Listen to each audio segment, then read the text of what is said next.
त एते साधवः साध्वी सर्वसङ्गविवर्जिताः सङ्गस्तेष्वथ ते पार्थ संगदोषहराहिते।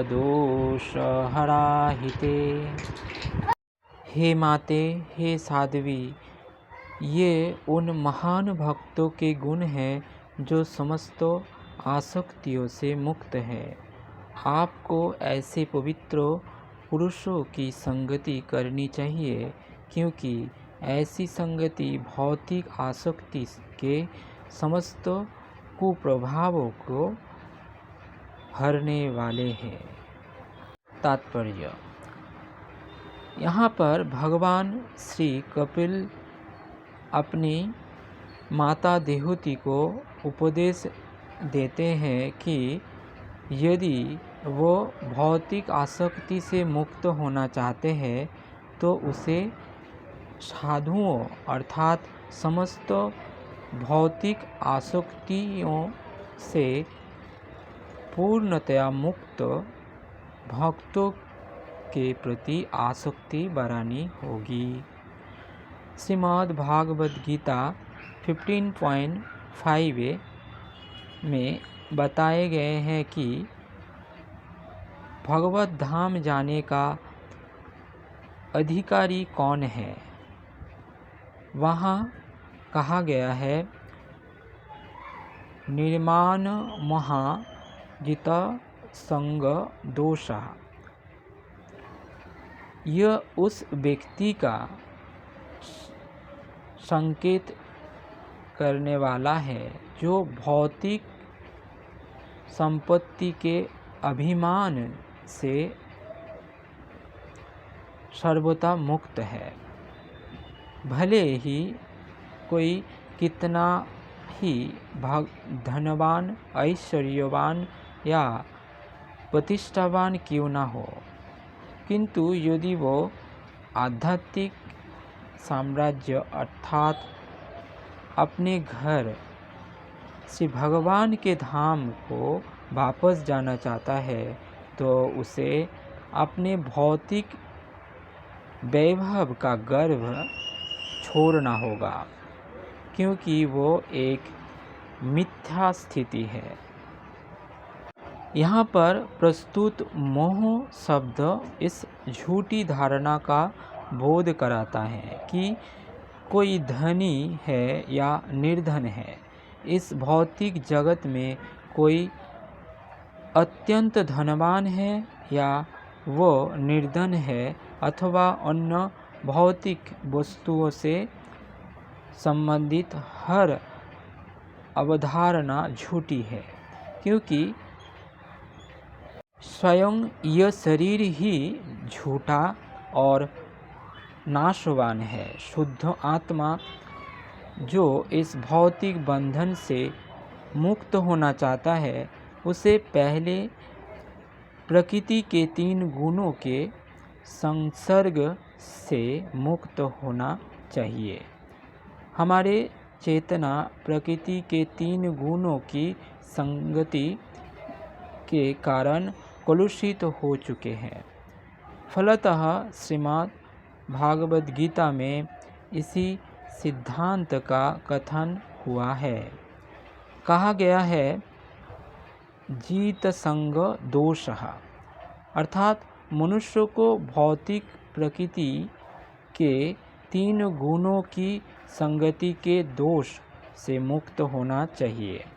श्रीमद् भागवतम में भी यहाँ पर इसी की पुष्टि हुई है।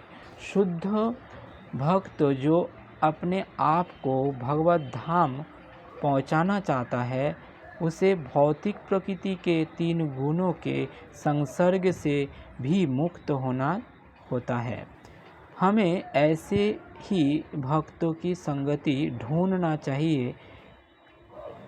उसी कारण से हमने अंतर्राष्ट्रीय कृष्ण भावनामृत संघ का शुभारंभ किया है।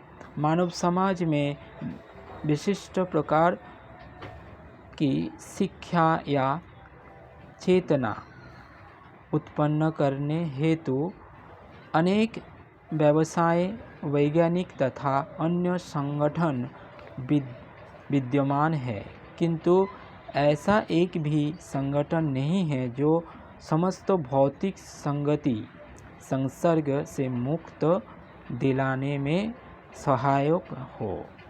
यदि कोई ऐसी अवस्था पर पहुंच चुका है जहां पर भौतिक कलमश से मुक्त हरे कृष्णा चाहते हैं तो उसे भक्तों की संगति ढूंढनी चाहिए जहाँ एकमात्र कृष्ण भक्ति अनुशीलन हो।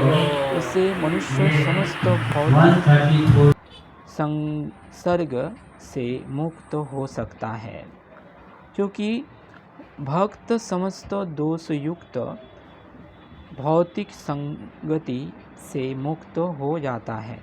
अतः भौतिक संसार के क्लेश उसे प्रभावित नहीं कर पाते, यद्यपि वो भौतिक जगत में ही रहता है, किंतु भौतिक जगत के क्लेश उसे छू नहीं पाते। ऐसा कैसे संभव है? बिल्ली के कोई के विषय में एक सुंदर सा उदाहरण है। बिल्ली अपने बच्चे को अपने मुंह में दबाकर ले जाती है और जब वो चूहों को मारती है तो वो उस सौगात को भी मुंह में ही ले जाते हैं। इस प्रकार दोनों ही बिल्ली के मुंह से ही ले जाया जाता है, किंतु उसकी अवस्थाएं भिन्न भिन्न होता है।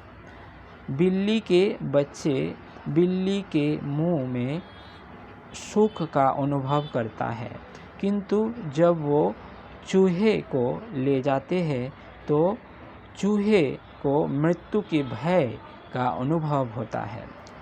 इसी प्रकार जो साधु है अथवा जो श्री भगवान की दिव्य सेवा में कृष्ण भक्ति में संलग्न रहता है, उन्हें भौतिक क्लेश के कलमश का अनुभव नहीं होता, किंतु जो कृष्ण भावना में भक्त नहीं होते, उन्हें वास्तव में सांसारिक क्लेशों का अनुभव होता है।